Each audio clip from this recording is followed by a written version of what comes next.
ஹரே கிருஷ்ணா பிரபு, உங்களுடைய சொற்பொழிவை இன்று கேட்பதற்கு எல்லா பக்தர்களும் ரொம்ப ஆர்வமாக இருக்கின்றோம். உங்களுடைய கிருஷ்ண அமிர்தத்தை எங்களுக்கு அளிக்க வேண்டுகின்றோம். ஹரே கிருஷ்ணா பக்தர்களே, உங்கள் அனைவரையும் சந்திப்பதில் மிகுந்த மகிழ்ச்சி அடைகிறேன். என்னுடைய முதற்கண் நன்றி மலேசிய பக்தர்களுக்கு என்னை அறிமுகப்படுத்திய மணிமுகுந்தா பிரபு அவர்களுக்கு மனமாற என்னுடைய நன்றியை தெரிவித்துக் கொள்கிறேன். ஒரு சில பேர் என்ன பார்த்திருக்கலாம், ஒரு சில வகுப்புகள் நான் மலேசிய மக்களுக்காக எடுத்திருக்கிறேன், பக்தர்களுக்காக.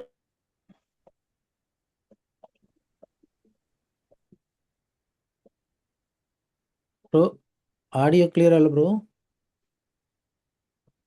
ஆடியோ கேட்கல?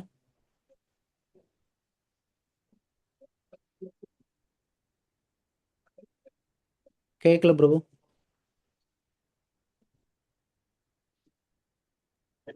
கொஞ்சம் தடைப்பட்டு போச்சு பிரபு, என்னன்னு தெரியல.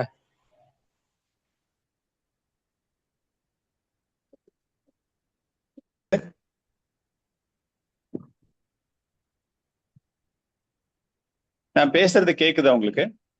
இப்ப கேட்கறது ப்ரோ. கேக்குது. Okay okay. சோ இந்த நல்ல ஒரு மாதத்துல அருமையான ஒரு சந்தர்ப்பம் கொடுத்த இந்த பக்தர்கள் அனைவருக்கும் என்னுடைய மனப்பூர்வமான ஒரு நன்றி. நான் இன்னைக்கு பேச போறது பகவான் கிருஷ்ணர் மதுராவிற்கு நுழைந்த போது, விருந்தாவனிலிருந்து மதுரா நுழைகிறார். அங்கு அவர் நடத்திய ஒரு சில அற்புதமான லீலைகள். நம்முடைய நேரம் குறைவாக இருப்பதனால ஒரு 3 லீலைகள் அவர் அங்க நிறைய பண்ணியிருக்காரு மதுரால, உங்க எல்லாருக்குமே தெரியும். Hare Krishna, you are able to hear me? Yes bro, கேட்கறது. Yes, thank you Prabhu, thank you, sorry. So அற்புதமான லீலைகள், ரொம்பவும் சிறப்பான ஒரு லீலைகளை பற்றி நாம் இங்கு தெரிந்து கொள்ள இருக்கிறோம். இந்த லீலைகளை கேட்பதனுடைய ஒரு மகிமை, சூத கோஸ்வாமி அவர்கள் நைமிஷாரண்யத்தில் இருக்கும்போது சவுனக ரிஷிகள், உங்க எல்லாருக்குமே தெரியும், 6 கேள்விகள் கேட்கிறார்கள். அதன் பிறகு உப கேள்விகளாக 4 கேள்விகள் கேட்கப்படுகிறது. அப்பொழுது பரீட்சத் மகாராஜாவை பற்றி அவர்கள் கேட்கிறார்கள். பரீட்சத் மகாராஜாவை பற்றி கேட்கும்போது அவருடைய பிறப்பு, அவருடைய வளர்ச்சி, அவருடைய மரணம், கலியுகத்தினுடைய தாக்கம், அதை பத்தி எல்லாமே பேசிட்டு இருக்கும்போது சூத கோஸ்வாமி ஒரு அற்புதமான ஒரு ஸ்லோகம், யா யா கதா பாகவதா காத்தனி யோரு கர்மனகா குண கர்ம ஆශ්‍රயக பொம்பி சம்சேவயஷ்தா பூபுஷுபிகி. அதாவது வாழ்க்கையில் பூரணத்துவம் எவன் ஒருவன் அடைய விரும்புகிறானோ அவர்கள் மிகவும் பணிவான முறையில் பகவானினுடைய அதிசயங்களை நிகழ்த்தக்கூடிய அந்த பகவானின் லீலைகளை கேட்க வேண்டும். அது எப்படி நம்ம கேட்கிறோம் அப்படின்னா, இட் ஷுட் பி சிஸ்டமேட்டிக். நம்ம ஏனோ தானோ அப்படின்லாம் இல்லாம ஒரு முறையான அவருடைய தன்மைகள், அவருடைய நாமத்தினுடைய மகிமைகள், அவர் செய்த பல்வேறு வகையான லீலைகளை நாம் செய்யும் பொழுது நம்முடைய வாழ்க்கை நித்தியமான ரூபத்தை நாம் அடைகிறோம். அந்த நித்திய ரூபம் அப்படிங்கிறது என்னது? பகவானுக்கு எப்பொழுதுமே நித்தியமாக, இப்ப நம்ம பௌதிக லோகத்துல நம்ம எடுத்துக்கொண்டிருக்கிற ரூபங்கள் எல்லாமே தற்காலிகமான ரூபம்.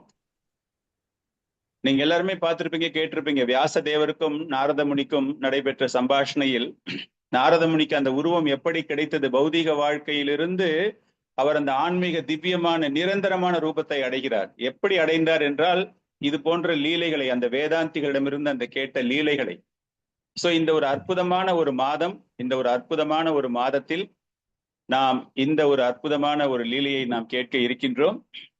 மதுராவிற்கு நுழைந்த பகவான் அங்கு ஒரு வாஷர்மேனுக்கு என்னது, துணி துவைக்கக்கூடியவர் இல்லையா, ஒரு நெசவாளி, பூ வைப்பவர், அதன் பிறகு குப்ஜா என்ற ஒரு கூனினா உடல், அவங்களுக்கு திரிவிக்ரகா அப்படின்னு கூறப்படுகிறது. அதாவது 3 இடங்களில் உடலானது வளைந்து காணப்படுகிறது. நேரா நம்ம எல்லாருக்கும் இருக்கும் இல்லையா, அந்த மாதிரி இல்லாம அப்படி ஒரு உடல் அமைப்பு கொண்ட அந்த மூவரை சந்திக்க அதில் நடந்த அற்புதமான ஒரு சுவையான நிகழ்ச்சியை நாம் தெரிந்து கொள்ள இருக்கிறோம். இது ஒரு சின்ன பகுதி தான், மதுரால அவர் நிகழ்த்திய விஷயங்கள்ல ஒரு சின்ன பகுதி. இவர் மதுரா போகிறதுக்கு முன்னாடி நம்ம எல்லாருக்குமே தெரியும், பகவான் விருந்தாவனத்தில் கோபிகரோடும் அவருடைய அந்த இடையர் குல சிறுவர்கள் நண்பர்களோடு அற்புதமான லீலைகள் பலதை அவர் செய்து கொண்டிருந்திருக்கிறார் இல்லையா. அவ்வளவு அற்புதமான லீலைகள் பிருந்தாவனத்தில் செய்து கொண்டிருந்த அவர் தன்னுடைய சகோதரர் பலராமரோடு பிரஜ மண்டலத்திலிருந்து மதுரா மண்டலத்திற்கு நுழைகிறார். இது ஆச்சாரியார்கள் இதற்கான ஒரு விளக்கம் தரும்பொழுது இது ரொம்ப ரொம்ப அற்புதமான ஒரு நிகழ்வு. உணர்வு பூர்வமாக பாகவதம் ஃபுல்லாவே நம்ம பார்த்தோம் அப்படின்னா, பாகவதத்தில் நாம் பார்க்கக்கூடிய அற்புதமான உணர்வுகள், பக்தி, பிரேமை, ரசங்கள், அது எல்லாமே பாத்தீங்கன்னா இந்த இடத்துல இருந்து பகவான் பிருந்தாவனத்தில் இருந்து மதுராவிற்கு நுழைந்த அந்த அற்புதமான விஷயம். அவர் எதற்காக நுழைகிறார்? இது ஒரு சாதாரணமாக ஒரு ஜியோகிராபிக்கல் லொகேஷன், இந்த ஊரை விட்டு நான் அந்த ஊருக்கு போறேன் அப்படிங்கிற மாதிரி ஒரு இடப்பெயர்வு கிடையாது. இது பகவானினுடைய இலக்கு, பகவானினுடைய திருப்பணிகள், அவருடைய பக்தர்களுக்கு அந்த ரசத்தை பற்றி, இல்லையா, திவ்யமான ரசங்கள், பக்தி சுவை, அதெல்லாமே எப்படி தீவிரமான பக்தியில் இருப்பவர்கள் அவர்கள் அதை வெளிக்கொணர்ந்து மற்றவர்களுக்கு அந்த சுகத்தை தருகிறார்கள் அப்படிங்கிறதுக்காக தான் பகவான் பிருந்தாவனத்தை விட்டு மதுராவிற்கு செல்வதற்கான காரணங்கள் என்ன? நம்ம எல்லாருக்குமே தெரியும். கம்சன் அக்ரூவர் மூலமாக பகவானை எப்படியாச்சும் மதுராவிற்கு அழைத்து வர வேண்டும் என்று, அதற்காக என்ன பண்றாரு அப்படின்னா, தனுர் யக்னா, ஒரு பெரிய ஒரு நிகழ்ச்சி. நம்ம சொல்றோம் இல்லையா, தமிழ்நாட்டுல ஜல்லிக்கட்டு எங்களுடைய பாரம்பரியமான விளையாட்டு ஜல்லிக்கட்டு அப்படிங்கிறோம் இல்லையா, அந்த மாதிரி அந்த தனுர் யக்னா நிகழ்ச்சி, அதுல எல்லாரையும் அழைக்கிறார். கம்சன் என்ன பண்றான் அப்படின்னா, அந்த மதுராவை சுற்றியுள்ள அனைத்து நகரங்கள், அனைத்து கிராமங்களில் இருந்து எல்லாரையுமே அந்த நிகழ்ச்சிக்கு வரவழைக்கிறார். ஏன்னா ரொம்ப அற்புதமாக செய்யக்கூடிய, நம்ம எல்லாம் பாத்தீங்கன்னா பொங்கல் ஃபெஸ்டிவல் அப்போ பாத்தீங்கன்னா பெரிய பெரிய திருவிழாக்கள் நடக்கும், சுற்றுலா திருவிழாக்கள்லாம் நடக்கும் இல்லையா, அந்த மாதிரி அந்த தனுர் யக்ஞா அப்படிங்கிறது ரொம்ப சிறப்பு வாய்ந்தது.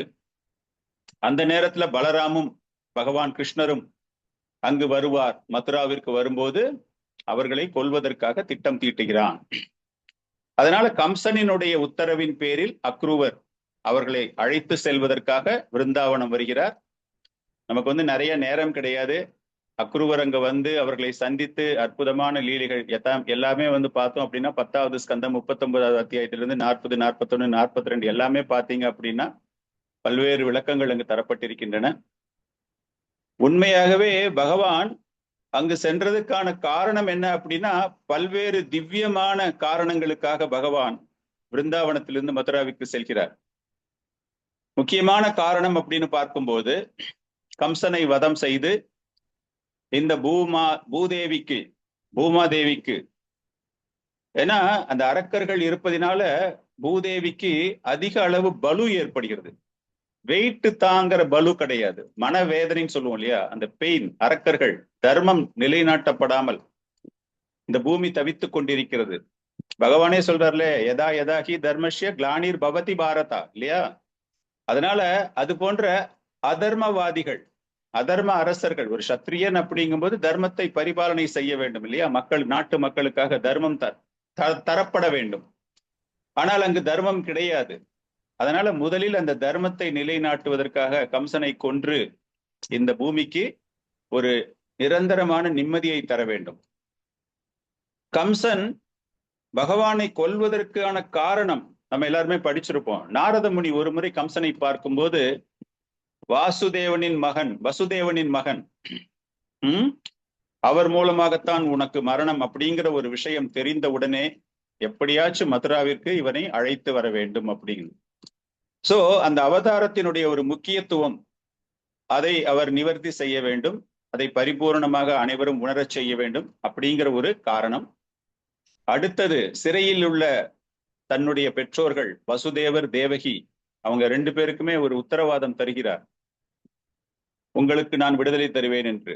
கம்சனை கொன்ற பிறகு வசுதேவன் தேவகிக்கு அந்த சிறைச்சாலையிலிருந்து விடுதலை தரப்படுகிறது. சோ தன்னுடைய தாய் தந்தை இந்த மதுரா லீலாவில் அவர்களுக்கு விடுதலை என்பது கிடைக்கிறது. அது ஒரு காரணம், அவர் வருவதற்கான காரணம். இது இல்லாம அவருடைய லீலைகள், விருந்தாவனத்துல இருக்கிற லீலைகள் இல்லாம நிறைய லீலைகளை எல்லாம் நடத்த வேண்டும். பகவான் விருந்தாவனத்திலேயே இருந்திருந்தாரு அப்படின்னா கம்சனுக்கு மரணம் ஏற்பட்டிருக்காது, ஜராசந்தனின் தாக்குதல் ஏற்பட்டிருக்காது, துவாரகாவில் நடந்த லீலைகள் நமக்கு தெரியாமல் போயிருக்கும், குருக்ஷேத்திர யுத்தம் நடைபெற்றிருக்காது, பகவத்கீதை என்பது வெளிப்பட்டு இருக்காது. சோ இவ்வளவு சிறப்பு மிகுந்த லீலைகளை பகவான் அந்த நேரத்திலிருந்து வெளியே வந்ததுக்கு பிறகு, விருந்தாவனத்திலிருந்து மதுரைக்கு வந்ததால, இது பகவானினுடைய ஒரு மிஷன். பகவான் இதெல்லாம் செய்யணும் அப்படிங்கிற மாதிரி அந்த ஒரு நோக்கம் இருப்பதினால் அவர் பிரஜத்திலிருந்து மதுராவிற்கு வெளியேறுகிறார். ஆனால் ஆச்சாரியார்கள் கொடுக்கக்கூடிய ஒரு விளக்கம் என்ன, ஒரு அற்புதமான ஒரு விளக்கம் அப்படின்னா, விரஜவாசிகளின் அன்பு, பிரிவில் ஏற்படக்கூடிய அன்பு, அதை அதிகரிக்க வேண்டும். கௌடிய வைஷ்ணவ ஆச்சாரியாஸ் எல்லாருமே இதை பத்தி என்ன எழுதுறாங்க அப்படின்னா, அந்த விப்ரலம்பம்னு தெரியும் இல்லையா, பிரிவில் ஒரு சுகம் இல்லையா, பகவானை நினைத்து கொண்டிருக்கிறார்கள் இல்லையா, அந்த பிரிவு, அதன் மூலமாக அந்த பிரேமை என்பது, அந்த பிரேமை அப்படிங்கிற ஒரு கடலை விரிவுபடுத்த வேண்டும் அப்படின்னு பகவானுக்கு ஆசையாம். அது ரொம்ப சின்னதா போயிட்டு இருக்கு அந்த நதி, அந்த கடல். அந்த கடல் பிரம்மாண்டமா இருந்தா எப்படி இருக்கும் அப்படிங்கிறதுக்காகவே இந்த ஒரு லீலை. அவர் விருந்தாவனத்துல இருந்துட்டு அவர் மதுராவிற்கு வருகிறார். கோபியர்கள் வேதனையில், அந்த பிரிவில் அவர் எப்படி அவர்கள் வேதனைப்படுகிறார்கள், பகவானின் மீது அந்த அன்பு என்பது பெருக்கெடுத்து ஓடுகிறது, அந்த பிரேமை என்பது பெருக்கெடுத்து ஓடுகிறது. பிரபுபாதர் தன்னுடைய பொருளுரை நிறைய இடங்கள்ல லெக்சர்ஸ் எல்லாம் அவர் என்ன சொல்றாரு அப்படின்னா, பகவான் விருந்தாவனத்திலிருந்து மதுராவிற்கு வந்ததற்கான காரணம், பகவானை விரஜவாசிகள் இன்னும் தீவிரமாக மனதில் நினைத்து கொள்ள வேண்டும் என்பதற்காகத்தான். அவர்களுடைய அன்பு என்பது ஆழமாக சென்று கொண்டிருக்கிறது. தோண்ட தோண்ட தோண்ட ஆழம் வர்ற மாதிரி அந்த அன்பு என்கிற கிணறு தோண்ட தோண்ட அவர் இல்லை அப்படிங்கும்போது நினைச்சு அந்த அளவிற்கு, அதிகமான அளவிற்கு அவர்களுக்கு அந்த ஒரு பிரேமை நிலையை அதிகரிக்க வேண்டும் என்பதற்காக இந்த லீலை நடத்தப்பட்டது அப்படிங்கிறது. ஜீவ கோஸ்வாமி அவர்கள் கிரமசந்தர்பாவில் ரொம்ப அற்புதமாக எழுதுகிறார். அவர் எப்பொழுதுமே விருந்தாவனத்தில் தான் இருக்கிறார். அந்த மதுராவில் அவர் நடத்துவது அவருடைய பல்வேறு லீலைகளில் அதுவும் ஒரு லீலை. பிரஜ பிரேமை, அந்த இனிமையை, அந்த சுவையை அதிகரிக்க வேண்டும். எப்படி? பிரிவின் மூலமாக அதை அனுபவிக்க வேண்டும், அதிகரிக்க வேண்டும் அப்படிங்கிற ஒரு விஷயம். பகவான் கிருஷ்ணருக்கு விஸ்வநாத் சக்கரவர்த்தி சொல்றார், பகவான் கிருஷ்ணருக்கு ரொம்ப நல்லா தெரியும், நான் இந்த இடத்தை விட்டு பிரிந்து செல்லும் பொழுது கோபியர்கள் மனம் மிகவும் வேதனைப்படும் என்று அவருக்கு நன்றாக தெரியும். இருந்தாலும் அந்த பிரேமை என்கிற அந்த சாகரத்தை ஆழப்படுத்த வேண்டும், அதிகரிக்கப்பட வேண்டும், நீளப்படுத்த வேண்டும், அகலப்படுத்த வேண்டும், எப்படி வேணாலும் எடுத்துக்கோங்க நீங்க. அந்த அளவுக்கு அந்த கோபியர்கள் பகவான் கிருஷ்ணரை மனதில் நினைத்து கொண்டிருக்க வேண்டும் பிரிவின் மூலமாக அப்படிங்கிற ஒரு விஷயம்தான். ஆச்சாரியர்கள் இன்னொரு விஷயம் சொல்றாங்க, பிருந்தாவனம் பரித்யஜ பதம் ஏகம் நா கச்சதி.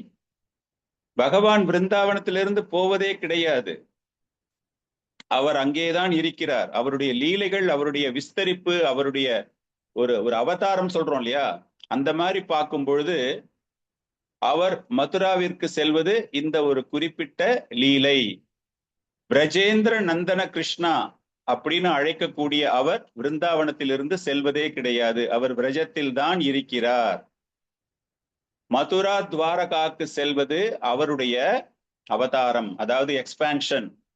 அவர்தான் என்ன வேணாலும் பண்ணுவார் இல்லையா, அந்த மாதிரி பார்க்கும்பொழுது அந்த உண்மையான பிரேமை நிறைந்த, அந்த கோபியர்கள் பிரேமை நிறைந்த பகவான் அங்கேதான் இருக்கின்றார்.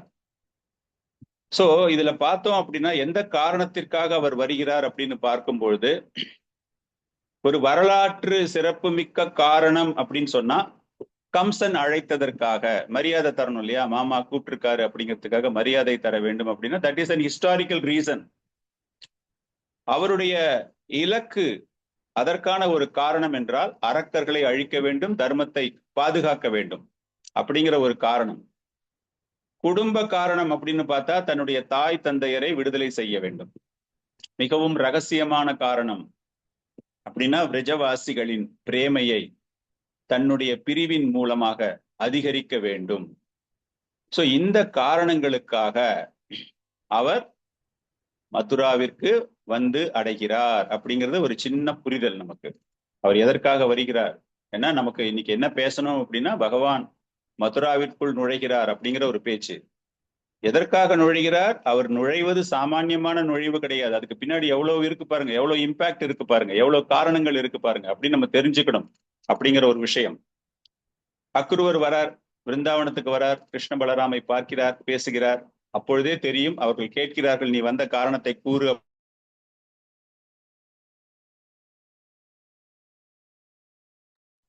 ஹரே கிருஷ்ணா பிரபு. மறுபடியும் வால்யூம் கேட்கலைங்க பிரபு.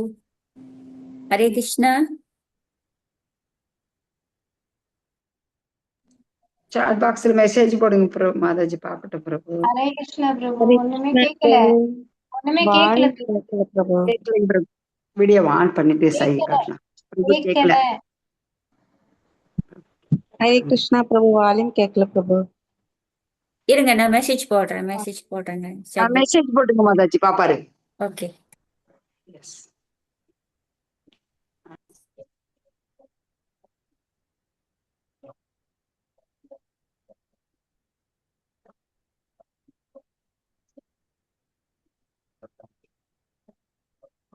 சுத்தமா கேட்கல பிரபு. நினைக்கிறேன் அவருக்கு கேட்கவும் இல்லை.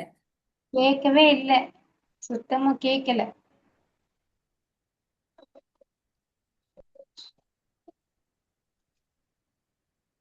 பாக்குறாரு. ம்.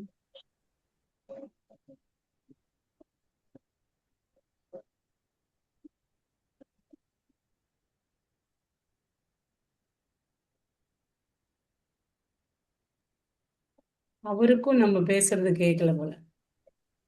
ஹரே கிருஷ்ணா. கேட்கலைங்க பிரபு. ஹரே கிருஷ்ணா. உங்க வாய்ஸ் வரல பிரபு. ஹரே கிருஷ்ணா. வீடியோ ஆன்ல இருக்கிறவங்க கை காட்டுங்க. இல்ல அப்படின்னு கை காட்டுங்க, அப்ப அவருக்கு தெரியும். கேட்கலதான் சொல்றோம். நம்ம அவரோட வீடியோ மட்டும் பின் பண்ணிருக்கோமோ, அதனால அவரை மட்டும் தான் அவரால் பார்க்க முடியும். கை தூக்குனா அவரு கேட்பார்ல. இல்ல கைய காதுக்கு கைய வச்சு சொல்லுங்க. காட்டுங்க, கை காட்டுங்க. இல்லன்னு கைய காட்டுங்க. காதுக்கு வச்சு கேட்கலன்னு சொல்லுங்க. கேட்கல. பிரபு ஹரே கிருஷ்ணா.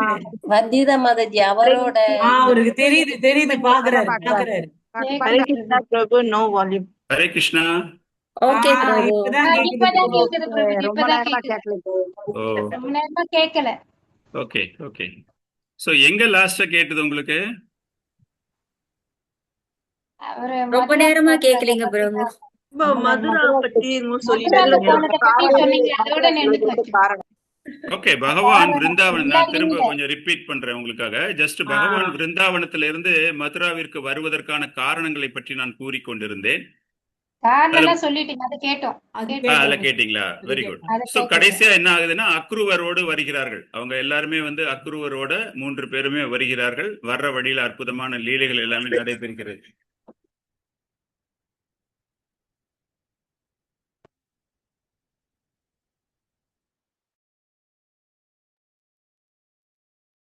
பிரபு அன்மியூட் பண்ணிக்கிங்க பிரபு. திரும்பவும் கேட்கல மாதாஜி. பிரபு. ஓகே மாதாஜி. சோ பகவான் அக்ரூவரோடு வரும்போது அந்த இடத்துல வந்து அற்புதமான லீலைகள் எல்லாமே நடைபெறுகின்றன. பகவானுடைய தரிசனம் அக்ரூவருக்கு கிடைக்கிறது. அவர்கள் மதுராவிற்கு வரும்போது பகவான் என்ன சொல்றார் அக்ரூவரை பார்த்து, நீங்க உங்க வீட்டுக்கு போகலாம். நாங்க இங்க வந்த வேலைகளை எல்லாம் முடித்து கொண்டு அப்புறமா உங்களை நாங்கள் தரிசனம் செய்கிறோம். அப்படிங்கும்போது ரொம்ப வருத்தப்படுகிறார் அக்ரூவர். ரொம்ப வருத்தத்தோடு அவர் சென்று விடுகிறார். பலராமரும் பகவான் கிருஷ்ணரும் அங்க இருந்துட்டு சாயங்காலமா ஊரை சுத்தி பார்க்கலாம், எப்படி இருக்கு அப்படின்னு பார்க்கறதுக்காக 2 பேரும் நடந்து வராங்க. ரொம்ப அற்புதமான ஒரு விளக்கம். பௌதீக ரீதியாக ஒரு நகரம் எப்படி செல்வ செழிப்போடு இருக்கலாம் அப்படிங்கிறதுக்கு ஒரு உதாரணம் மதுரா. அந்த அளவுக்கு எங்க பார்த்தாலும் செல்வங்கள், மிக உயர்ந்த கட்டிடங்கள், உயர்ந்த கதவுகள், கட்டிடம் கிடையாது, உயர்ந்த கதவுகள், அப்படியே தங்கத்தால் அந்த தங்க முலாம் பூசப்பட்ட கதவுகள், வைடூரிய கற்கள் அப்படியே ஜொலிக்கின்றன.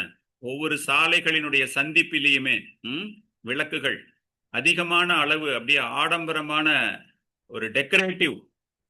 அந்த அளவுக்கு ரொம்ப அற்புதமாக எங்கு பார்த்தாலும் நிறைய பூங்காக்கள், குழந்தைங்கள்லாம் விளையாடுற மாதிரி நிறைய பார்க்குகள், வீடுகள்லாம் பார்த்தீங்கன்னா அப்படியே படர்ந்த திறந்த வெளி பால்கனிஸ்.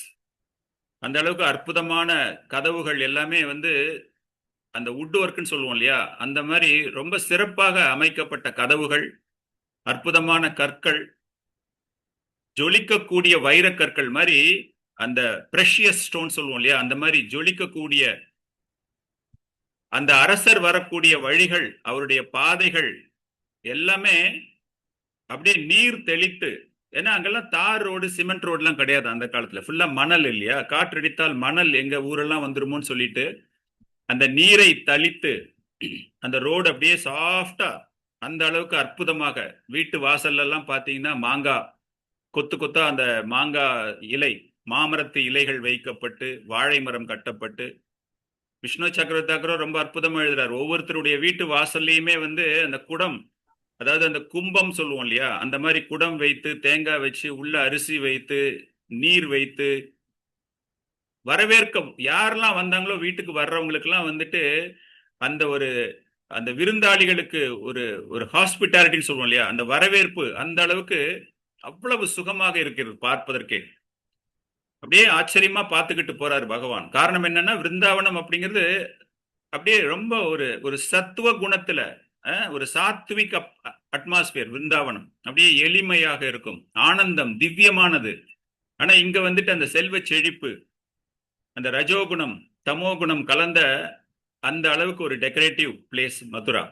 அதை பார்த்துக்கிட்டு அப்படியே நடந்து போறாரு. பகவான் வர்றதை பார்த்த உடனே அங்க உள்ள பெண்களுக்கெல்லாம் அந்த அளவுக்கு ஒரு ஒரு ஆச்சரியம், பரவசம். அவங்க எல்லாம் யாருமே கெட்டவங்க எல்லாம் கிடையாது. அவங்களுடைய ரசம் என்பது அந்த அளவுக்கு பகவானை பார்க்க வேண்டும் அப்படின்ட்டு என்ன ட்ரெஸ் இருக்கோ அப்படியே போட்டுட்டு ஓடி வராங்களாம் அவங்க.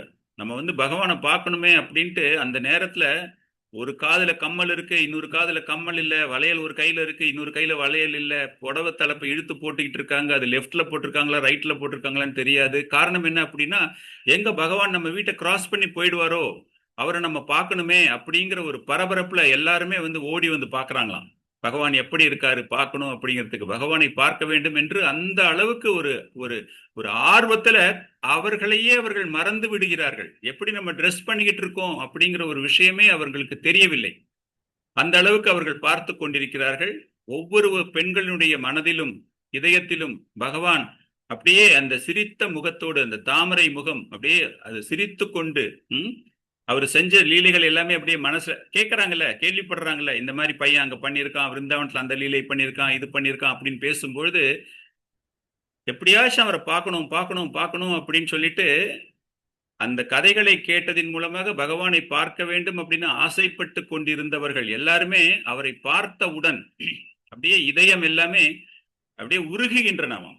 பார்த்தாச்சு நம்மள, அந்த அளவுக்கு ஒரு சுகமாக இருக்கின்றது. பகவானை பார்க்கும்போது அப்படியே சிரித்து கொண்டே செல்கிறாராம் பகவான்.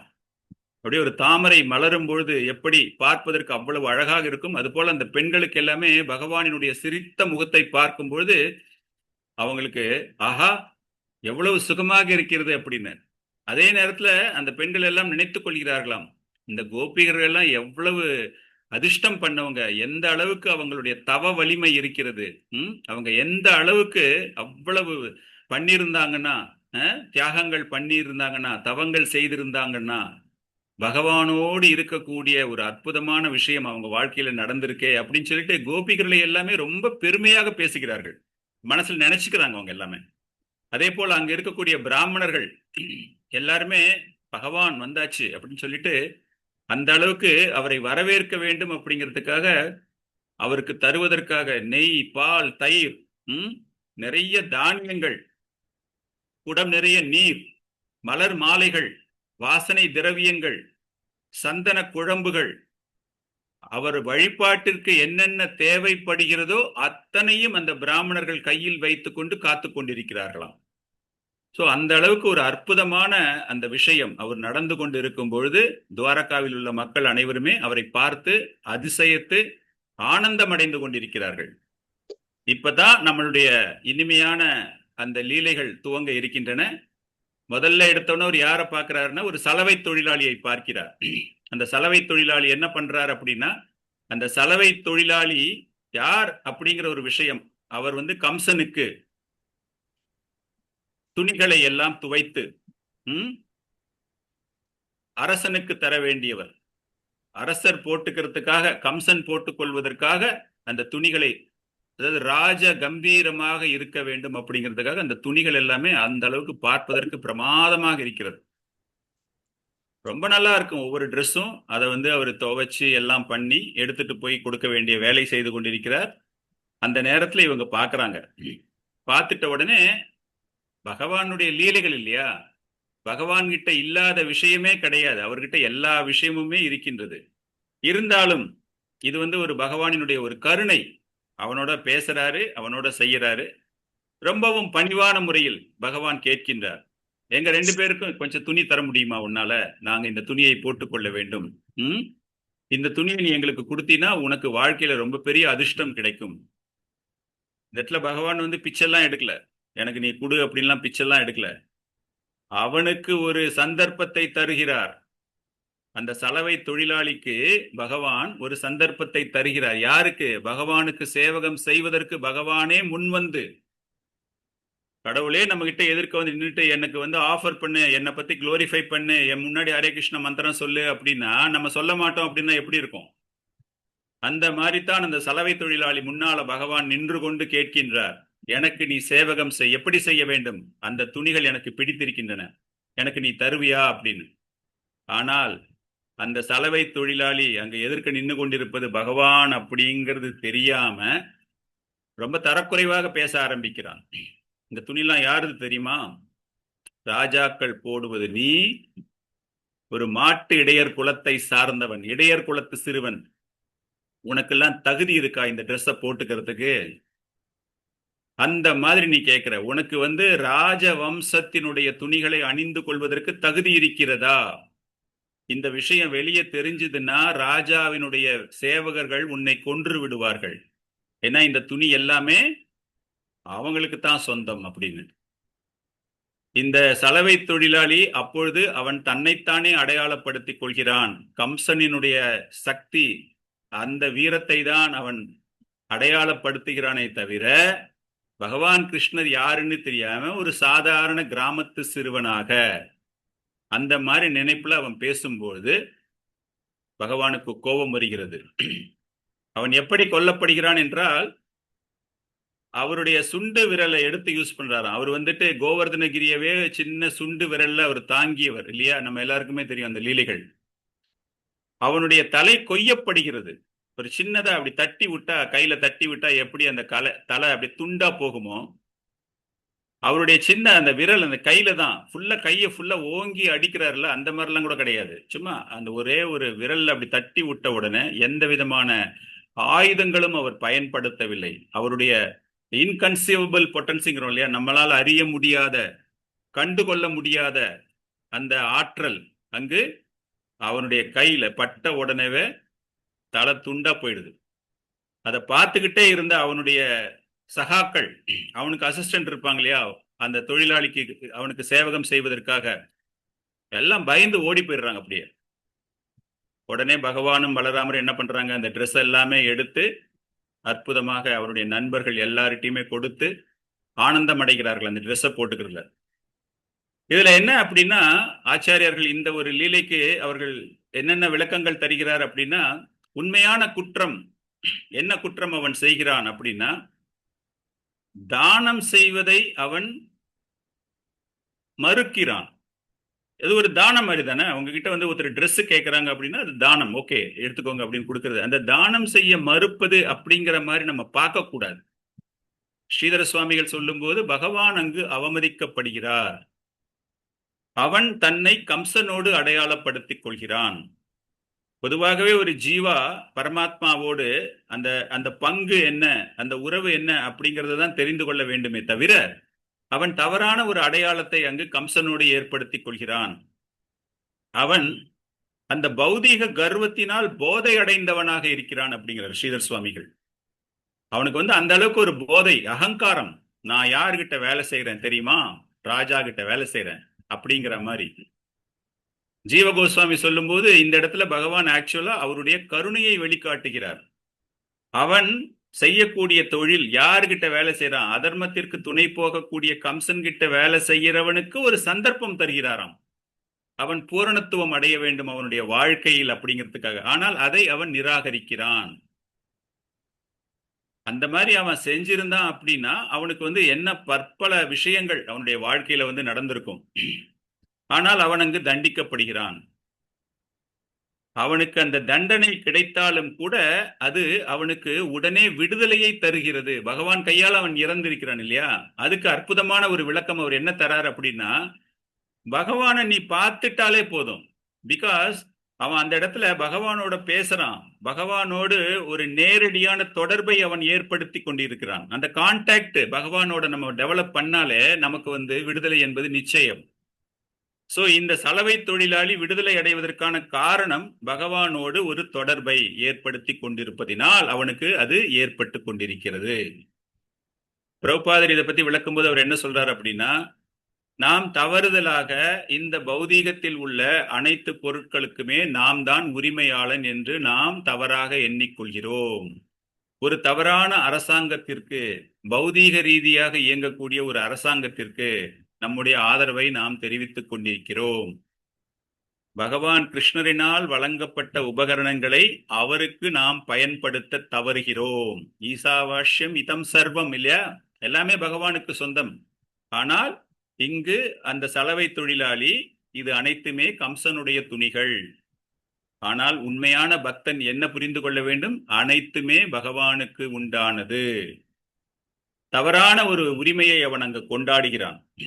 பௌதீக ரீதியாக எனக்கு பெரிய ஆற்றல்கள் இருக்கின்றன, செல்வம் இருக்கிறது, நான் மிகுந்த சக்தி வாய்ந்த ஒரு அசுரனிடம் பணிபுரிந்து கொண்டிருக்கிறேன், எதற்காக நான் பகவானுக்கு சேவகம் செய்ய வேண்டும் அப்படிங்கிற ஒரு எண்ணம் வரும்பொழுது ஆன்மீக வீழ்ச்சி என்பது நிச்சயமாக ஏற்படுகிறது.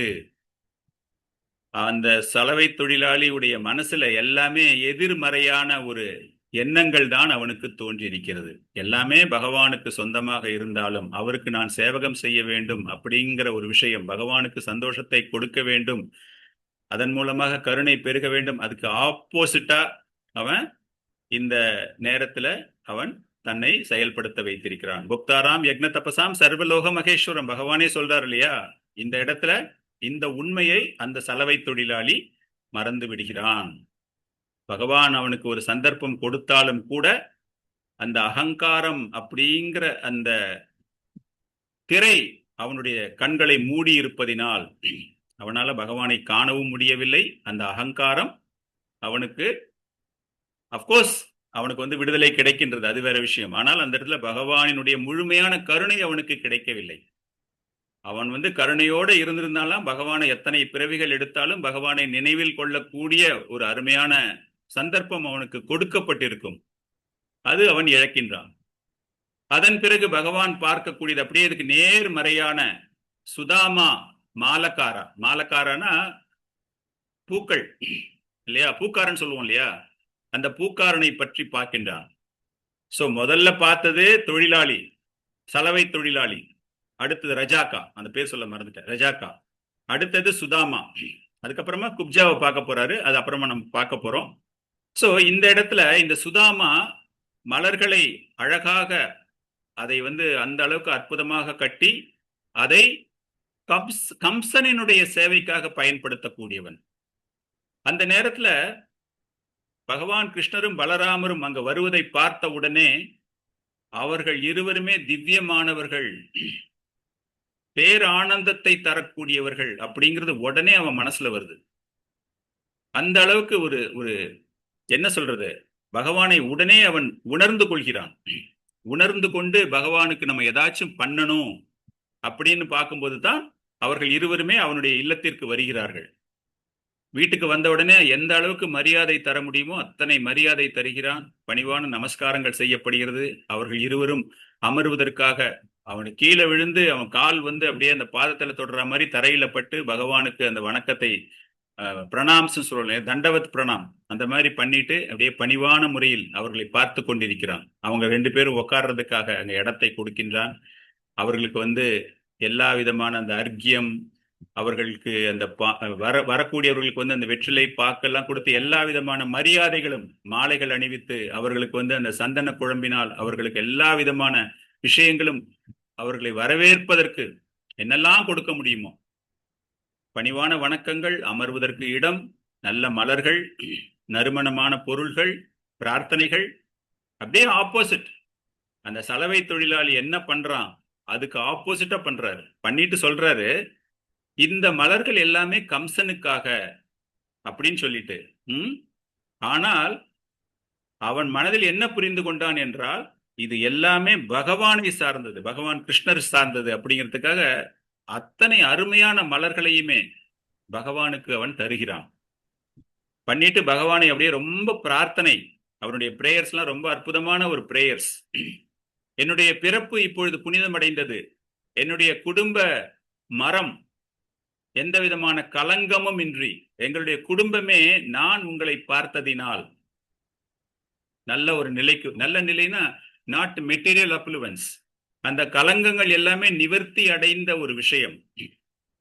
நீங்க 2 பேருமே வந்திருக்கீங்க, என்னுடைய மூதாதையர்கள், அவங்க எல்லாருமே எல்லாரையுமே நான் இப்ப சாட்டிஸ்ஃபை பண்ணாம இருக்கு. தேவர்களை நான் அவர்களுடைய பரிபூர்ணமான ஒரு சுகத்திற்கு நான் ஆளாகி இருக்கிறேன், என்னுடைய மூதாதையர்களை நான் திருப்திப்படுத்தி இருக்கிறேன்.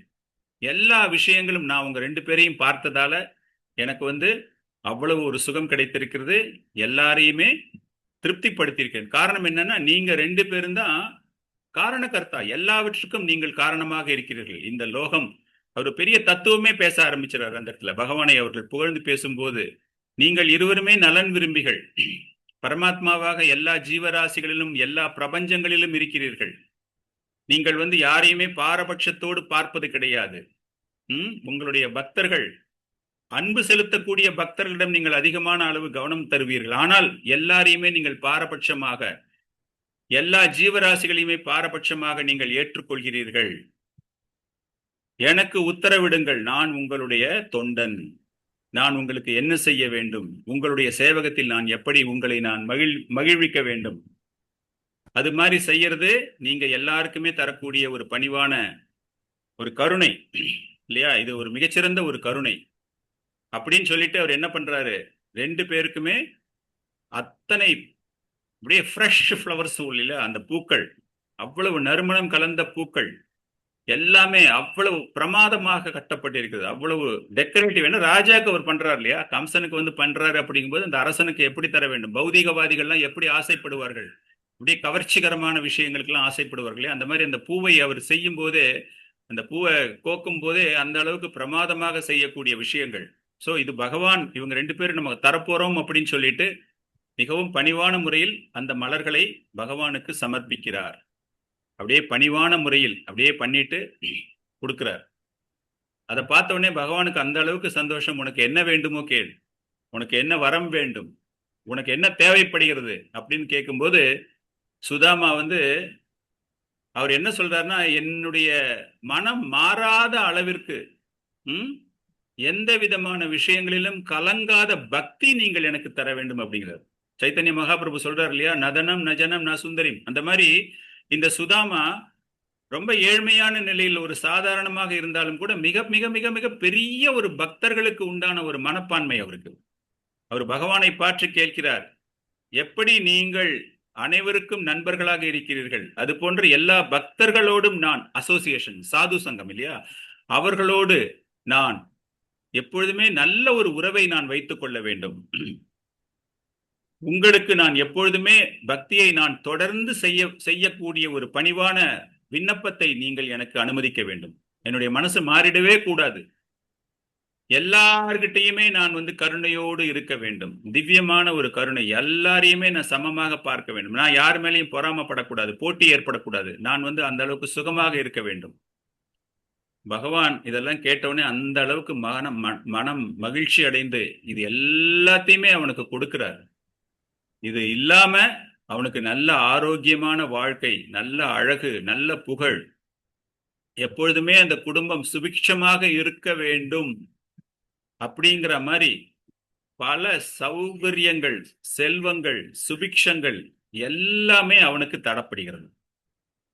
சுதாமா, எனக்கு பணம் வேண்டும், எனக்கு நல்ல நிலை வேண்டும், எனக்கு விடுதலை வேண்டும், நான் யோக பயிற்சியில் மிக சிறந்தவனாக எல்லா கலைகளிலும் வெல்ல வேண்டும் அப்படின்லாம் அவர் கேட்கவே இல்லை. அவர் கேட்டது பகவான் கிருஷ்ணரிடம் பக்தி, பக்தர்களோடு சங்கமம், அனைத்து ஜீவராசிகளிடமும் நான் கருணை காண்பிக்க வேண்டும். இதுதான் ஒரு வைஷ்ணவருடைய ஒரு வாழ்க்கை. இந்த ஒரு லீலையிலிருந்து நம்ம சுதாமா கேட்ட ஒரு விஷயம். இந்த சுதாமா துவாரகா சுதாமா, பகவான் ஃப்ரெண்டு கிடையாது. இவர் மலர்களை மலர் மாலை செய்யக்கூடியவர். சோ இவர் கேட்ட 3 விஷயங்கள் தான் ஒரு வைஷ்ணவ வாழ்க்கையில் ஒருவன் பின்பற்ற வேண்டிய நியதி. டாக்டரின் ஆஃப் வைஷ்ணவிசம் அப்படின்னு யாராச்சும் கேட்டாங்க அப்படின்னா இந்த சுதாமா சொல்றதுதான். பகவானோடு பக்தி, அந்த பகவானுக்கு பக்தி செய்யக்கூடிய பக்தர்களோடு சங்கமம், அனைவரிடமும் கருணையோடு இருக்க வேண்டும். இதே தான் தேவகுதிக்கு கபில தேவர் போதனை கொடுக்கிறார். மிக உயர்ந்த பக்தனாக வர வேண்டும். டிவோஷனல் சர்வீஸ்ல 3 குணங்களின் தாக்கத்தினால், இல்லையா, சுத்தமான ஒரு தூய்மையான பக்தி என்பது அடைய முடியாது. அப்படி ஒருத்தன் தூய்மையான பக்தி ஒருத்தனுக்கு கிடைக்கணும் அப்படின்னா இந்த 3 விஷயங்கள் தான் அவரும் அங்க சொல்றாரு. கம்பேஷன், கருணை அனைத்து ஜீவராசிகளிடம் தர வேண்டும். ஆனால் அதற்கு பதிலாக பகவான் அவனுக்கு கொடுத்தது எல்லா விஷயமும் கொடுத்துட்டார். பேரு, புகழ், செல்வம், பக்தி எல்லாமே கொடுத்தாச்சு. சோ நம்ம என்ன புரிஞ்சுக்கிறோம் இதுல இருந்து பாத்தீங்கன்னா, தத்துவ ரீதியாக இந்த ஒரு லீலையில் நாம் புரிந்து கொள்ள வேண்டிய முக்கியமான விஷயம் என்றால், பகவான் உங்களுடைய இதயத்தை பார்க்கிறார்.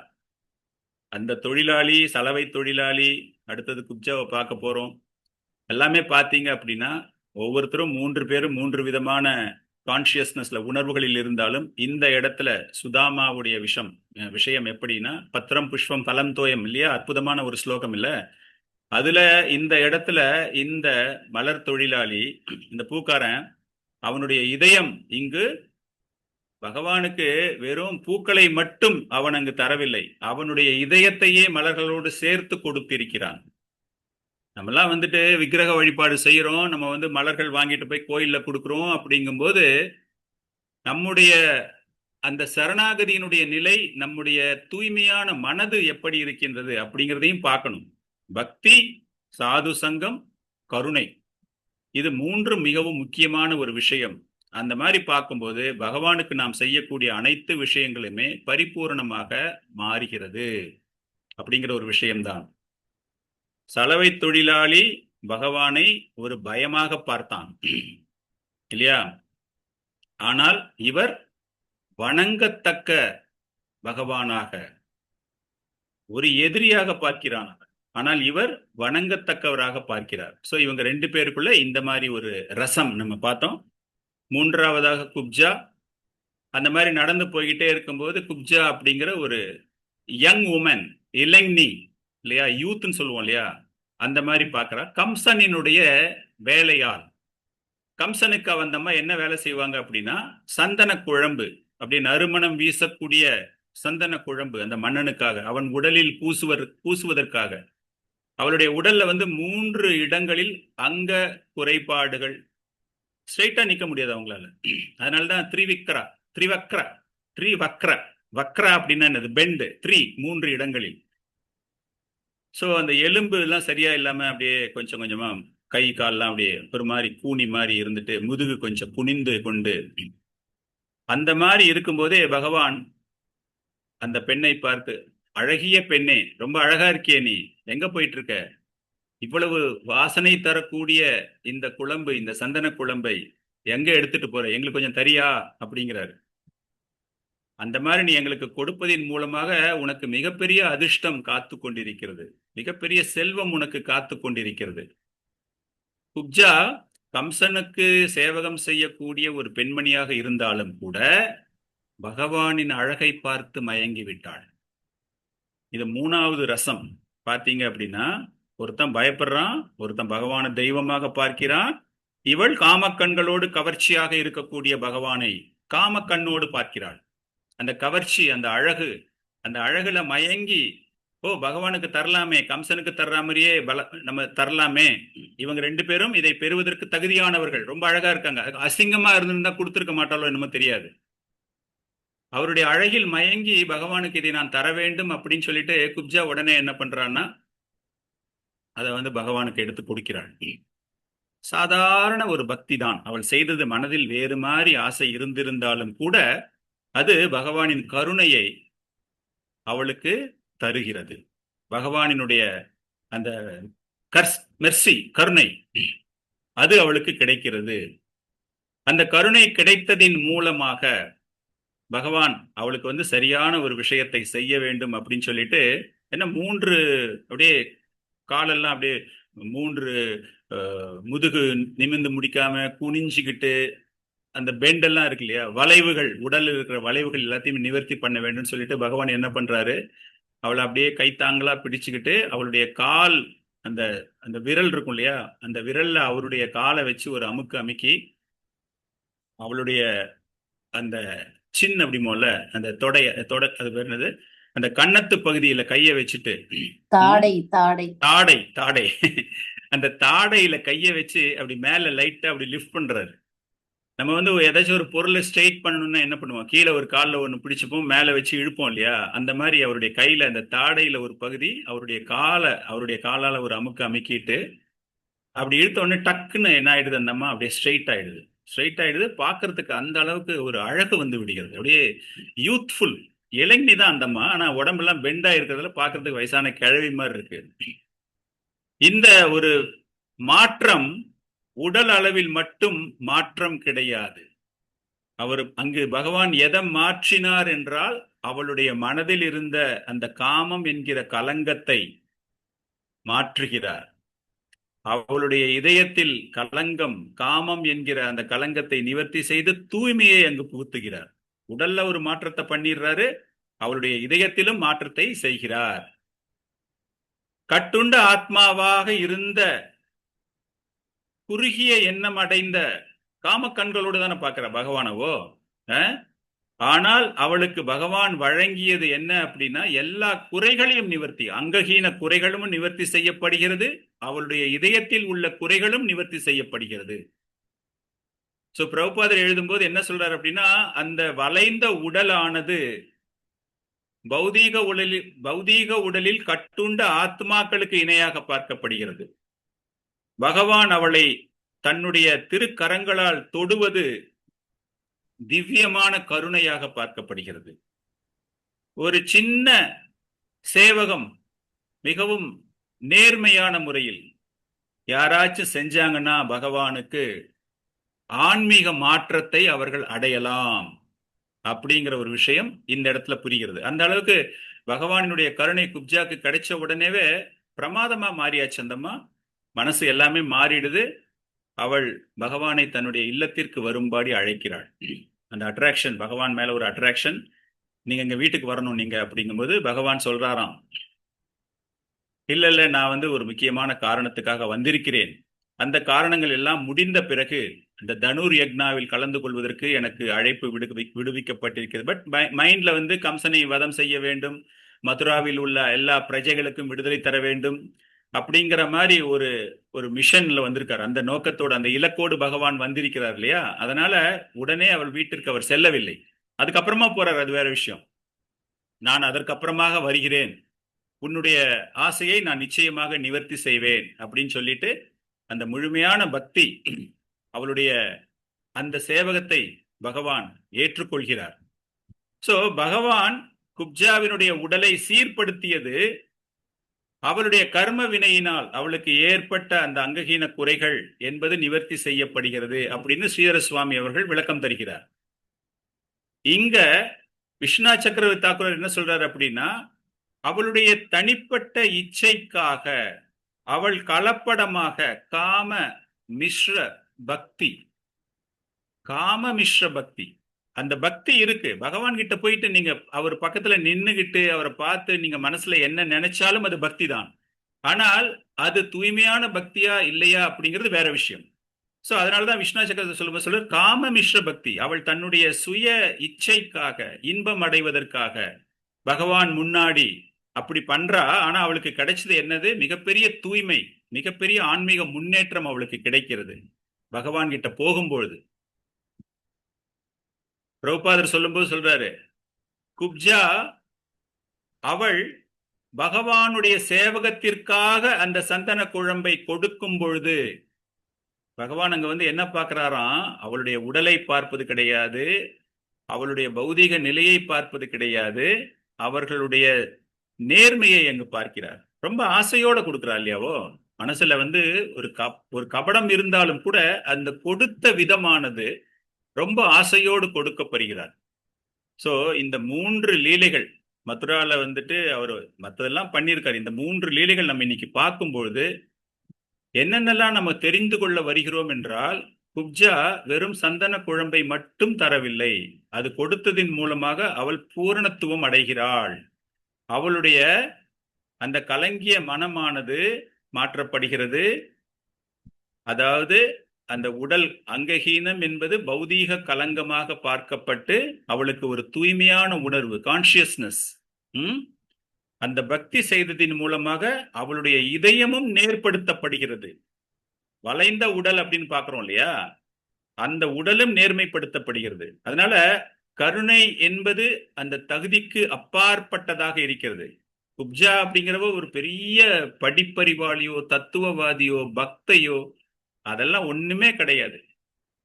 ஒரு சின்ன சேவகம் பகவானுக்கு அந்த சந்தன குழம்பை கொடுத்தது கணக்கில் அடங்காத அளவிட முடியாத கருணையை அது அவளுக்கு தந்திருக்கிறது.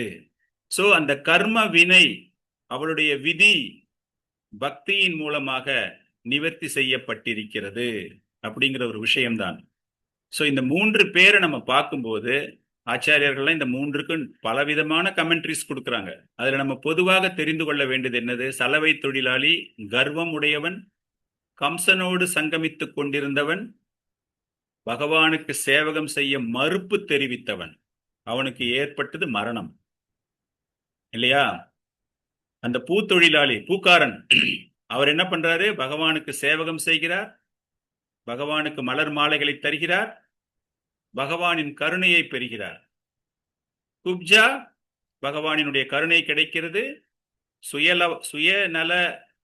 சுயநலத்திற்காக பக்தி செய்திருந்தாலும் கூட அவளுக்கு இங்கு கிடைத்த விஷயம் அற்புதமான ஒரு விளைவு. இதுதான் நம்ம இதுல தெரிந்து கொண்ட விஷயம். பகவான் மதுராக்கு வந்தாரு. நம்ம இந்த 3 பேரை பத்தி பேசணும். ஆனால் மதுரா வாசிகள் நிறைய பேர் இருக்காங்க. அந்த நிறைய பேருடைய பாவங்கள் எப்படி இருந்தன? ஆச்சாரியர்கள் அதையும் ரொம்ப அற்புதமாக விளக்குகிறார்கள். ஒரு அற்புதமான ஒரு ஸ்லோகம் இருக்கு 10th cantoல 43rd chapterல 17th ஸ்லோகா. ஆச்சாரியர்கள் இந்த ஒரு நிலையை ரொம்ப பிரமாதமாக, காரணம் என்ன அப்படின்னா, பல்வேறு வகையான மக்களை பகவான் பார்க்கிறார், பல்வேறு வகையான மக்கள் பகவானை பார்க்கிறார்கள், பல்வேறு உணர்வுகளோடு, டிஃபரண்ட் கான்சியஸ்னஸ், பல்வேறு ரசங்களோடு, பல்வேறு பாவங்களோடு அவர்கள் வித்தியாசமான மனிதர்கள் வித்தியாசமான முறையில் பகவானை அணுகுகிறார்கள், நோக்கினார்கள். ரொம்ப அற்புதமான ஒரு ஸ்லோகம். மல்லானாம் ஆசனீர் நிருணம் நரவர ஸ்ரீனம் ஸ்மரோ மூர்த்திமான் கோபானம் ஸ்வஜனோ அஷதம் ஷித் பூஜம் சாஸ்த ஸ்வ பித்ரோ சிசுக. என்ன சொல்றாரு அப்படின்னா, ஒவ்வொருத்தரும் எந்தெந்த பாவத்துல பார்த்தாங்க அப்படின்னு. முதல்ல அந்த சலவை தொழிலாளி விரோத பாவத்தில் பார்க்கிறான். பகவானை பார்க்கும்போது ஒரு பொறாமை, ஒரு விரோதம் இல்லையா? என்னுடைய ராஜா, அவருதான் அத்தாரிட்டி அப்படிங்கிற அந்த ஒரு கர்வம், அந்த ஒரு அரகன்ஸ் இல்லையா, அகங்காரம், கடைசியில மரணம். தாசிய ரசத்தில் பார்க்கிறான் அந்த பூ வியாபாரி. பகவானுக்கு சுதாமா மலக்காரா, தாசிய ரசம், பகவானுக்கு நான் சேவகம் செய்ய வேண்டும், பணிவான முறையில் பகவானுக்கு பிரார்த்தனை செய்து கொண்டு பக்தியோடு பகவானுக்கு அந்த மலர்களை அவன் சமர்ப்பிக்கிறான். இது தாசியம். குப்ஜா பார்க்கும்போது என்னது? காம ரூப பக்தி. காம ரூபத்தில் இந்த காஞ்சுகல் அட்ராக்ஷன் சொல்லுவோம் இல்லையா, கோபியர்கள் பண்ணது வேற, அந்த காஞ்சுகல் அட்ராக்ஷன் அப்படின்னு சொல்லும்போது. ஆனால் இங்க என்ன ஆயிடுச்சு?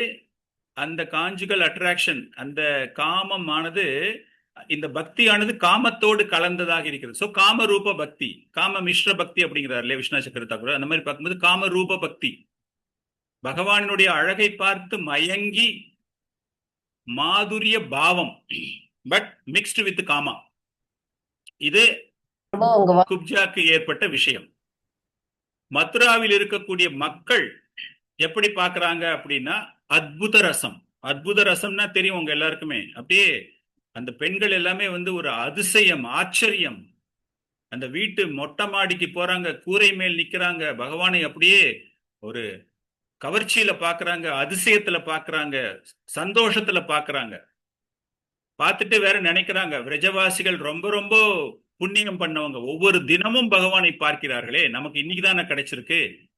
அப்படிங்கும்போது அவருடைய அழகு, அந்த ஆன்மீக அதிசயத்தை அவர்கள் மனதில் தூண்டி விட்டிருக்கின்றன. அற்புத ரசம் அதான் அதான் அந்த ஆன்மீக ரசம் இருக்கு இல்லையா, அந்த அந்த அதிசயம், ஆன்மீக அதிசயம் அவர்களுடைய மனதில் அப்படியே எழுப்பப்பட்டிருக்கிறது. மற்ற பெண்கள் மாதுரிய ரசம், பகவானுடைய அழகுல பார்க்கறாங்க, அழகுல பார்த்துட்டு அப்படியே மயங்குகிறார்கள், பகவானுடைய அழகை அப்படியே வர்ணிக்கிறார்கள், பெருமைப்படுகிறார்கள், கோபியர்கள் நினைத்து பெருமைப்படுகிறார்கள். அந்த அளவுக்கு அவங்களுக்கு வந்து ஒரு மிகப்பெரிய ஒரு சந்தோஷம் பகவானை பார்த்தது. நந்த மகாராஜா பிரஜவாசிகள் எப்படி பார்த்தாங்க பகவானை? பார்த்தா வாத்சல்ய ரசம், சாக்கிய ரசம். காரணம், நந்த மகாராஜா வாத்சல்யம் பெற்றோர்கள், நண்பர்கள் எல்லாருமே வந்து சாக்கியா, ஃப்ரெண்ட்ஸ் இல்லையா? என்னுடைய ஃப்ரெண்டு வந்திருக்கான், என்னமா சண்டை போடுறான் பார், எப்படி பண்றான் பார், அப்படிங்கிற மாதிரி அந்த மாதிரி ஒரு அதிசயம். பகவானை பார்த்து ஒரு நண்பனாக அந்த பாவத்தில் அங்க சண்டை போடுறதுக்கு தயாராக இருந்த போர் வீரர்கள் ரௌத்ர ரசம், கோபத்துல பாக்குறாங்க. சாணூரா முஷ்டிகா, பகவானை வந்து ஒரு எதிரியாக பார்க்கிறார்கள். அந்த அளவுக்கு கோபம், இவனை எப்படியாச்சும் அடித்து வீழ்த்த வேண்டும். கம்சன் நமக்கு வந்து உத்தரவு கொடுத்திருக்காரு, இந்த மல்யுத்தத்துல வந்து அவங்க 2 பேரையும் கொன்னு போட்டுருங்கடா அப்படின்னு. சோ அந்த ஒரு ரௌத்ரம் அவங்க கிட்ட இருக்கு. கம்சனுக்கு என்ன பயங்கர ரசா, பயத்துல இருக்கார். என்ன நாரதமுனி சொல்லிட்டார்ல, இவனாலதான்டா உனக்கு சாவு அப்படிங்கும்போது அந்த பயத்தில் இருந்து கொண்டிருக்கிறார். ஒரு அப்படியே ஒரு படபடப்பு, ஒரு பயம், எப்ப நம்ம சாக போறோம், இவன் நம்மளை சாகடிக்கிறதுக்கு முன்னாடி நம்ம இவனை சாகடிச்சிடணுமே அப்படின்னு அந்த ஒரு இதுலயே இருக்கார். வாசுதேவி தேவகி நம்ம பார்த்தாச்சு, வாத்சல்ய ரசம் அது கலந்த ஒரு அதிசயமாகவும் பார்க்கறாங்க. நம்ம பையன்கிட்ட வந்து இந்த அளவுக்கு ஐஸ்வர்யம் இருக்கின்றதா? ஐஸ்வர்யம்னா பல்வேறு வகையான செல்வங்கள் இல்லையா, நாட் ஓன்லி மணி. அந்த மாதிரி ஒரு ஐஸ்வர்யங்கள். தேவகி வாத்சல்ய ரசம், வாசுதேவன் தேவகளையும் பார்க்கும்போது நந்த மகாராஜா யசோதாவிற்கு அவர் பகவான் அப்படிங்கிற ஒரு விஷயம் ஓரளவுக்கு தெரியும் அவங்களுக்கு. இருந்தாலும் அந்த மாயா சக்தி அவங்களால முழுசா அதை உணர முடியவில்லை. பட் ஒரு மாதிரி ஒரு இதுல இருக்காங்க. பட் இந்த இடத்துல பகவான் இந்த மாதிரி பல்வேறு லீலைகள், பல்வேறு விஷயங்கள்லாம் செய்யறாரு அப்படிங்கும்போது அந்த ரசம் எப்படி இருக்கின்றது என்றால் அந்த ஐஸ்வர்யம் அப்படிங்கிற ஒரு விஷயம். யோகிகளும் சாதுக்களும் சாந்த ரசத்தில் இருக்கிறார்கள். காரணம் என்ன அப்படின்னா, அவர்கள் பகவானை பரம்பொருளாக பார்க்கிறார்கள். இவர்தான் பிரம்மன், இவர்தான் பரமாத்மா. அவங்க மனசு எப்படி இருக்கிறது? அமைதியான, மரியாதை கலந்த, பணிவான, பகவானுக்கு சேவகம் செய்யக்கூடிய ஒரு மனசு, ஆன்மீக உணர்தல்கள் நிறைந்த ஒரு மனது அந்த யோகிகளுக்கும் சாதுகளுக்கும் சாந்தரசம். விஷ்ணு குலத்தவர்கள் அவரை எப்படி பார்க்கறாங்கன்னா, வணங்கப்படத்தக்க கூடியவர் பகவான், எங்களை பாதுகாக்க கூடியவர். கடவுள் எங்களை பாதுகாப்பார், அது வேற விஷயம். But Krishna will protect as. ஒரு பெரிய ஒரு ஹீரோ ஒருத்தர் இருக்காரு, அந்த கிராமத்துல எல்லாரையுமே காப்பாத்துறாரு அப்படின்னா அந்த கிராமவாசிகள் எல்லாருமே அந்த ஹீரோ, இவர் என்ன காப்பாத்திடுவார் நினைப்பாங்க இல்லையா? அந்த மாதிரி அந்த யதுகுல விஷ்ணு குலத்தவர்கள் அனைவருமே இவர் வணங்கப்படத்தக்க கூடியவர். எதற்காக என்றால் எங்களை பாதுகாப்பவர். சோ தாஸ்யம், குடும்ப அக்கறை மிக்ஸான தாஸ்யம் இது. அந்த பாசத்தோடு தாசியம் பிளஸ் உறவுகள், அந்த மாதிரி சேர்ந்த ஒரு விஷயம். இத்தனை ரசங்கள் நம்ம பார்த்திருக்கோம். விஷ்ணா சக்கரவர்த்தி தாக்கூர் ரொம்ப அற்புதமாக எழுதுகிறார், பகவான் எப்பொழுதும் மாறுவதே கிடையாது, அதை பார்ப்பவர் கண்களுக்குத்தான் அந்த மாற்றம் தெரிகின்றது. எப்படி வந்து ஒரு சூரியன் பல்வேறு வஸ்துக்கள் மீது படும்போது அந்த ஒளியானது மாற்றி மாறி மாறி மாறி தெரியும் இல்லையா? தண்ணியில படும்போது வேற மாதிரி ரிஃப்ளெக்ஷன், கண்ணாடியில படும்போது வேற மாதிரி ரிஃப்ளெக்ஷன், கல்லு மேல படும்போது ரிஃப்ளெக்ஷனே இருக்காது. அந்த மாதிரி பல்வேறு ரிஃப்ளெக்ஷன் வர்ற மாதிரி பகவான் மாற்றம் அல்லாதவர், மாற்றம் அடையாதவர். எந்த கண்களோடு நாம் அவரை பார்க்கிறோமோ அந்த மாற்றம் நமக்குள் தான் ஏற்படுமே தவிர பகவானுக்குள் ஏற்படாது. சோ இன்னைக்கு இந்த லீலைகள் நம்ம கேட்ட விஷயங்கள் எல்லாமே என்ன அப்படின்னா, பகவானை நாம் எந்த கண்களோடு பார்க்க வேண்டும் அப்படிங்கிறதை நாம் பழகிக்கொள்ள வேண்டும். பகவான பக்தியோடு நம்ம பார்க்கிறோமா? பகவானுக்கு நாம் சேவகம் செய்ய பிரியப்படுகிறோமா? பகவானுடைய விருப்பத்திற்கு ஏற்றாற் போல நம்முடைய நிகழ்வுகள் நடைபெறுகின்றனவா அப்படிங்கிற மாதிரி பார்த்து நம்மிடம் இருக்கக்கூட குறைகளை எல்லாம் மாற்றி அமைத்துக் கொண்டு சாதுக்களோடு பழகும்போது, நம்முடைய பக்தர்களோடு பழகும்போது, நம்முடைய ஆன்மீக ஆச்சாரியாருடைய வாணிக்கு நாம் சேவகம் செய்யும் பொழுது எப்படி நம்மை மாற்றிக்கொள்கிறோமோ அந்த பாவத்தை நாம் மாற்றும் பொழுது பகவானினுடைய பிரேமை என்பது நமக்கு நிச்சயமாக கிடைக்கும். இந்த ஒரு அற்புதமான ஒரு மாதத்தில், இந்த அற்புதமான இந்த ஏகாதசி தினத்தில் உங்க எல்லாருக்குமே இந்த பக்தியை பற்றி பேசுவதன் மூலமாக என்னை நானே தூய்மைப்படுத்திக் கொள்வதற்கு எனக்கு ஒரு நல்ல வாய்ப்பு கொடுத்ததாக நன்றி என்று எண்ணி இந்த நிகழ்ச்சியை இத்தோடு நான் நிறைவு செய்து கொள்கிறேன். Hare Krishna. Thank you very much.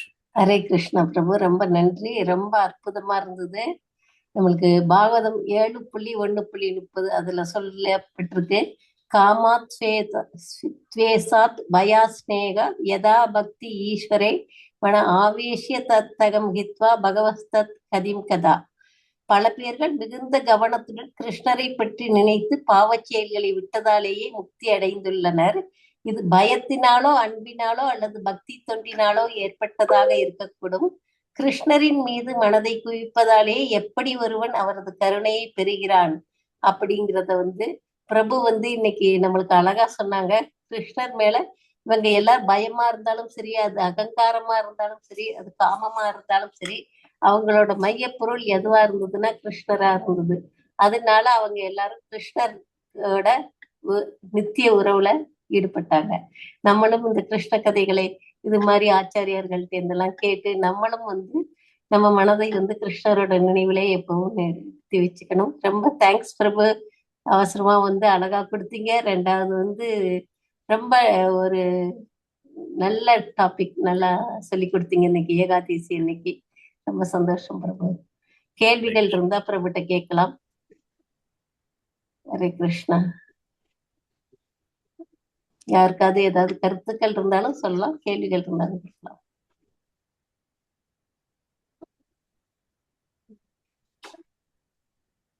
Hare Krishna. Hare Krishna பிரபு. ஹரே கிருஷ்ணா.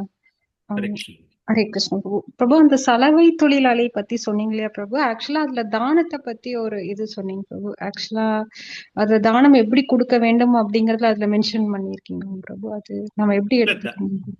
தானம் அப்படிங்கும்போது இந்த சலவை தொழிலாளி மூலமாக நம்ம பார்க்கும்போது எந்த விதமான எதிர்பார்ப்பும் இல்லாத ஒரு தானமாகத்தான் அவர் தருகிறார் இல்லையா? பகவான் அப்புறமா கேட்கிறாருல, உங்களுக்கு என்ன வேணும் அப்படின்னு கேட்கும்போது, உங்கள் மீது தொடர்ந்து பக்தி, அந்த பக்தர்களோட எனக்கு ஒரு சங்கமம் தரணும் அப்படின்னு. இப்ப நம்ம ஏதாச்சும் ஒரு தானம் பண்றோம் அப்படிங்கும்போது, ஏதாச்சும் என்னுடைய பையனை வாழ்த்துங்க, அவன் 10ஆம் கிளாஸ் எழுதுறான், 12ஆம் கிளாஸ் எழுதுறான், காலேஜ் போக போகுது, என் பொண்ணுக்கு கல்யாணம் ஆக போகுது, உங்களுடைய பிளெஸிங்ஸ் வேணும், ஏதாவது சாதுக்களுக்கு நம்ம கொடுக்குறோம் அப்படின்னா நம்ம உடனே அந்த மாதிரி ஏதாச்சும் ஒரு ரெசிப்ரோகேட்டிவ் அட்வான்டேஜ் நம்மளுக்கு ஏதாவது கிடைக்குமா அப்படின்னு பார்ப்போம் இல்லையா? ஸோ இந்த இடத்துல அவர் கொடுக்கிற தானம் என்பது எந்த விதமான எதிர்பார்ப்பும் இல்லாமல், ஸோ அதுதான் நீங்க ரொம்ப சிறந்த ஒரு தானம்.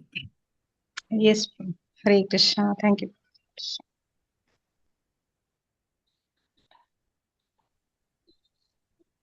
ஹரே கிருஷ்ணா. எல்லா பக்தர்களுக்கும் மிக்க நன்றி. வேற யாரும் பேசுறீங்களா? ஹரே கிருஷ்ணா. ஹரே கிருஷ்ணா.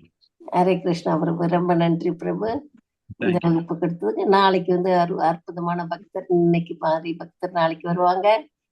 எல்லாரும் கிருஷ்ண கதை கேட்க ரெடி ஆயிக்கோங்க. ஹரே கிருஷ்ணா. இன்னும் 4 நாட்கள் தான் இருக்கு. அதனால எல்லாரும் உற்சாகமா கலந்துக்கணும்னு சொல்லி கேட்டுக்கிறோம். நன்றி. வாஞ்சா கல்பத்தருப்யஸ்ய கிருபா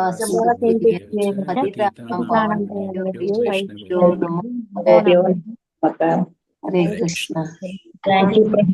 ஹரே கிருஷ்ணா. ஆனந்த கோடி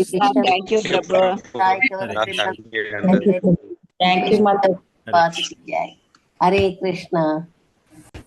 thank you devotees. Hare Krishna. Hare Hare Krishna Prabhu. Thank you, Prabhuji.